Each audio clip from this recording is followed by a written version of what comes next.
Hi everyone, it's your favourite Atomic Blonde here with another pop chat special, and this time I'll be talking about Sinners. So I went to go see it yesterday, the latest from Ryan Coogler, who most people will know from the Creed films and Black Panther. I think he done 1 and 2, but less said about the second one the better. So I'd heard a lot of hype around this film. Set in the 1930s in the South in America. Twin brothers, Smoke and Stack, both played by Michael B. Jordan, have been working for Capone in Chicago. Been playing both sides, should we say, some shady deals going on, and come back home with their money to open a juke joint, and kind of forge their way, have their own business, have their own freedom. So obviously this is set in the 30s, so there are themes around slavery, but it's not absolutely in your face, like you're being hit over the head with it. It's done very well. It fits with the story. It's kind of like, it's 1930 and the world's like this, and that's it. That's kind of the extent to the commentary, which was great. They didn't get kind of tied up in all of that. I think it was done in a really subtle way that actually contributed to the story, the characters, and life at that time. And I think the amazing thing about this film, and my friend who I went to go watch it with, she said the same. And it's something we just don't get. A is good storytelling, but B, the characterization and the worlds that they built. The characters were so well rounded and believable. Most importantly, like the women characters in it weren't girl bosses. They weren't insufferable.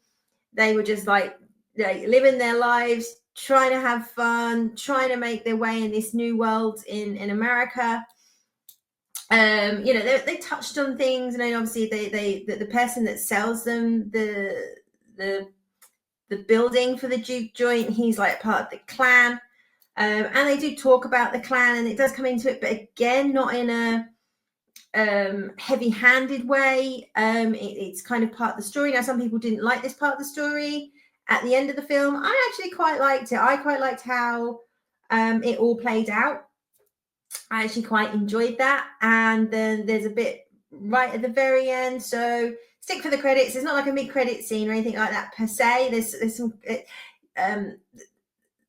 you see one of the characters, and it's kind of like fast forwarded a bit, and let's just watch it anyway. I'm jumping ahead, skipping to the end.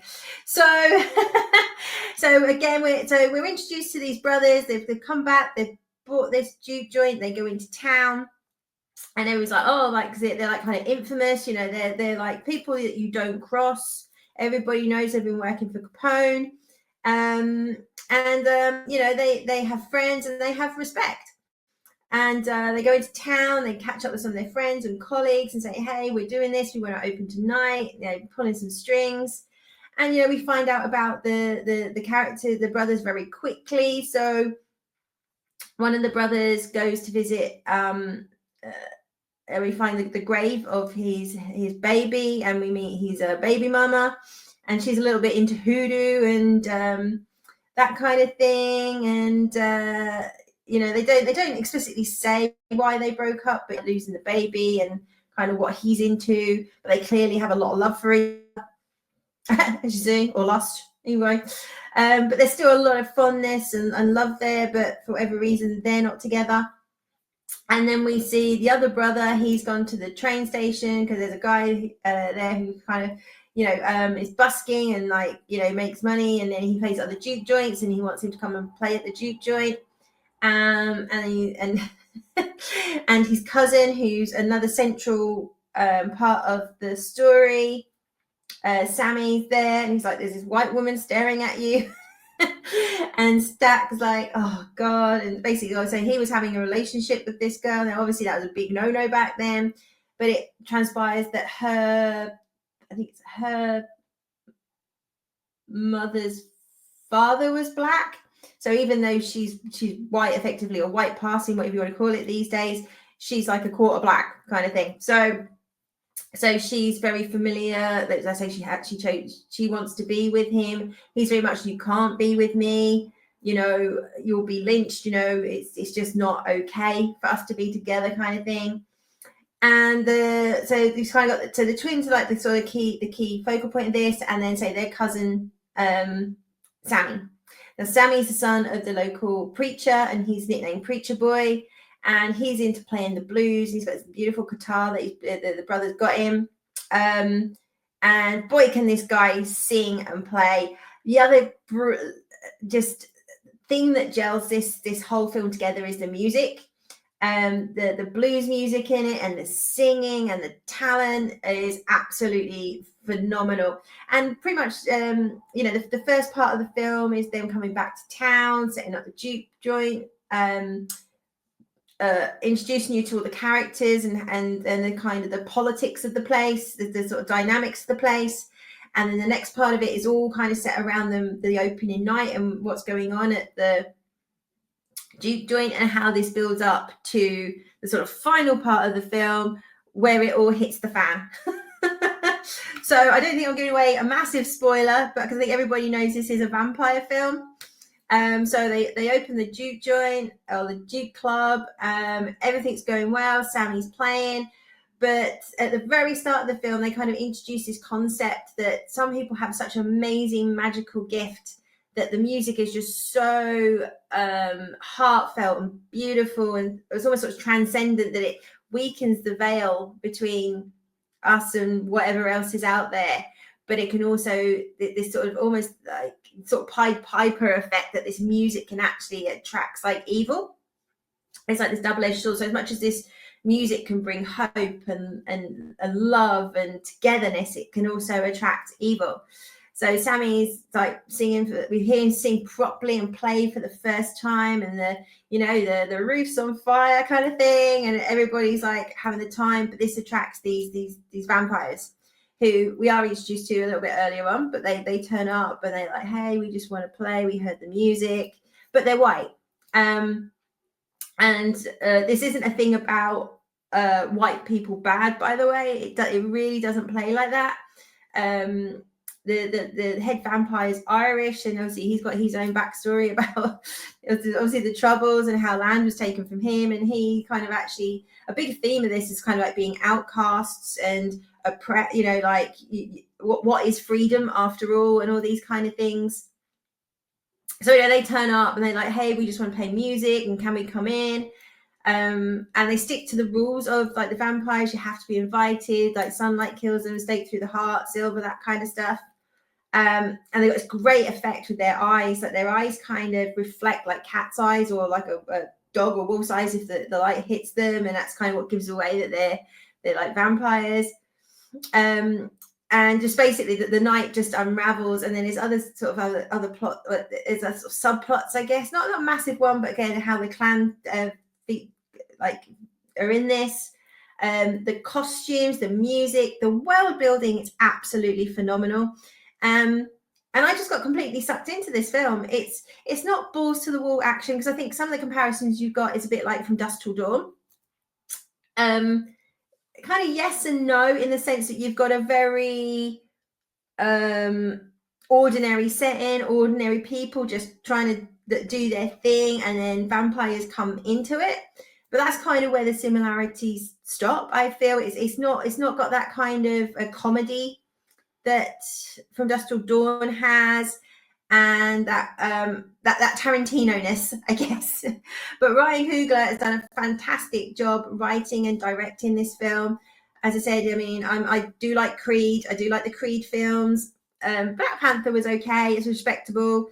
Like I said, Black Panther 2, best not talk about, but I think a lot of that has to do with the tragic loss of Chadwick. So like I said, I really enjoyed this film. My friend really enjoyed this film. It's a good length. The pacing's good. But there's just something about the story. Like I say, it's not wall-to-wall action. There's sort of drama in there. But because the world is so, and the characters are so believable and really fleshed out. There's something about it just draws you into the story, and I was just compelled from like start to finish all the way through. I was just, right, I'm in. I'm rolling with these guys. I want to know what happens to these people, you know. Just really, really enjoyable, great storytelling, great characterization, very solid performances from all of the cast. And boy, if you're into your jazz, your blues, you will love the music in this film. And there's just one part where they just kind of this music mashup. I don't want to give too many spoilers, but it's just a great part of the film. And yeah, it's just really, really, I know people are sort of saying this is probably their favorite film of the year so far. It might be up there for, you know, best film at the Oscars. I mean, I don't know if it's that good, I will say, but it's definitely, and well, I think it's one of these classic things that don't get me wrong, this is a good film. I highly recommend it. Would I be as this is a great film if we had more quality coming out of the cinema, or just films in general? I don't know, because like when you sort of look back to the 80s and 90s and how many great films were coming out in a year, would this be as high at the top? I don't know. I think so. I do think so. It's just generally this sort of genre of film kind of gets a bit looked down on and a bit poo-pooed, you know, it's just a horror film. It's more than that, and it's almost less than that. It's not massively gory. Well, in my opinion, I think based like most modern horror films, it's not massively gory. It's not about the special effects. This is really, really good storytelling and characterization. And it's just so refreshing, and it was so refreshing again. And it tends to be mainly the horror genre that's doing this right now, is just like new films.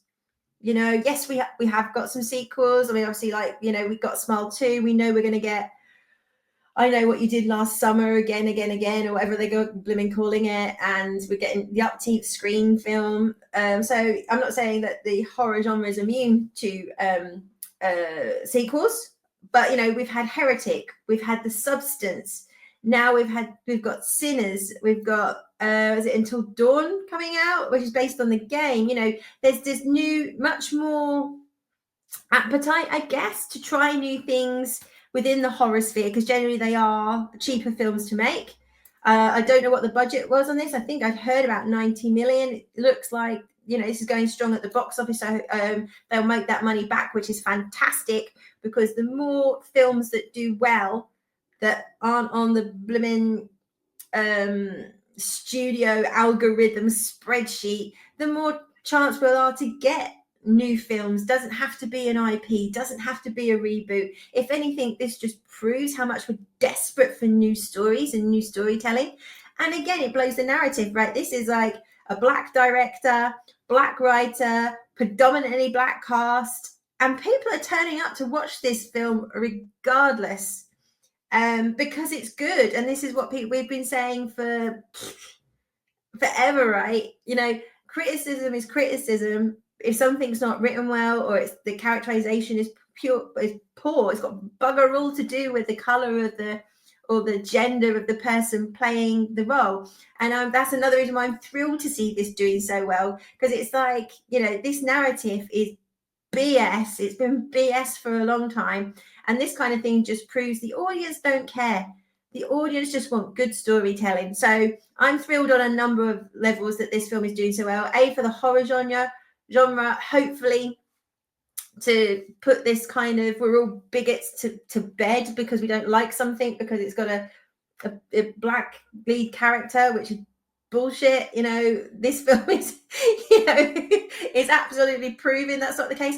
And again, it's proving, you know, it's set at a time where, you know, real racism existed. You know, if you look sideways at a white person, you were dead, right? And white people are turning up to watch this film as much as Black people are turning up to watch this film. Certainly in my theatre, and the theatre was pretty full. We went to about 3:00 showing in the afternoon, so not even peak time, and that was probably 3/4 full. So great to see. Just whatever chemistry that Ryan Coogler and Michael B. Jordan have, they seem to bring the best out in each other. long may that partnership reign is all I can say. So, you know, like again, it's not a perfect film. There are some bits, you know, that, like I say, a lot of people criticize the end. I personally didn't mind it. I actually quite enjoyed it. But I get why some people didn't like it. Yeah, you could have ended it at 2 points, really. And there's almost like 3 endings to this film. So, yeah, I mean, I think it's like maybe to help round out the story. I don't know, but I kind of enjoyed it overall. I haven't got masses of criticisms, I have to say, because all the things that I normally get like oh, it's too long. I don't think it was too long. If anything, this film probably could have been a bit longer. And I say I was just so sucked into it. It was fine. The acting was superb. The writing was great. And it was just, you know, even though you're dealing with a supernatural type film, like I say, it's kind of believable. Like, you believed how these people reacted. You believed about why they cared or why they didn't care and what their motivations were. It's just so refreshing. So I strongly recommend this. Do let me know in the comments, as always. What do you think? Do you just think, like I said, maybe we're just on a drought of good things that I just think too much of this film. I don't know, but I just really enjoyed it. I've ordered the Steelbook. I'm there, but let me know what you think, because that's really important. And anything else coming up you guys are looking forward to? Obviously, we have got the Thunderbolts coming out next week, which I will be going to see. And I've also heard good things about The Accountant too, so I'm going to try and get to see that as well. But yeah, I'm back working again, hence why the channel's not been so busy. So sorry about that, guys. It's back to the usual service of having to fit in around work. But yeah, where I can, or the stuff I really, really want to talk about, of course, I will make a video about it, like this one. I was just really buzzed to make this video. Yeah, and obviously we've got Fantastic Four and Superman coming up in the summer, which the more we see, the more we hear, kind of like, oh my god, it seems to be going down in expectations. Got a couple of great more horror films coming out this month. We've got Final Destination Bloodlines, which I'm really looking forward to. That was on my list of things I'm looking forward to for this year.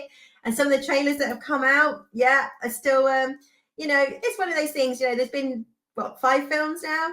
6 films? 5 films? So you know what you're going to get. I don't think I'm going to walk in here and go, oh my god, it completely rewrote the story. But I enjoy those films. You know what you're going to get. So I'm really intrigued to see where Bloodlines goes.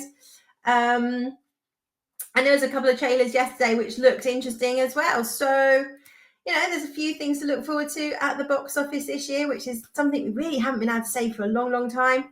But yeah, it'd be really interesting to see how Thunderbolts lands next week, because I think that will be a big telltale for the Fantastic Four, which, based on the last trailer, oosh.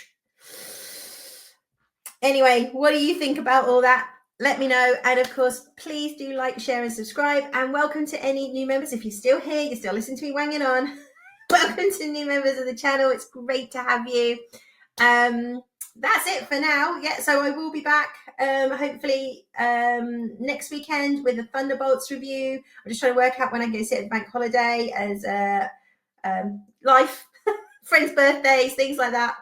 But I will get to see it and drop a review as soon as I can. So for now, that's it. Go watch Sinners. Let me know what you think. You take care now. Bye-bye.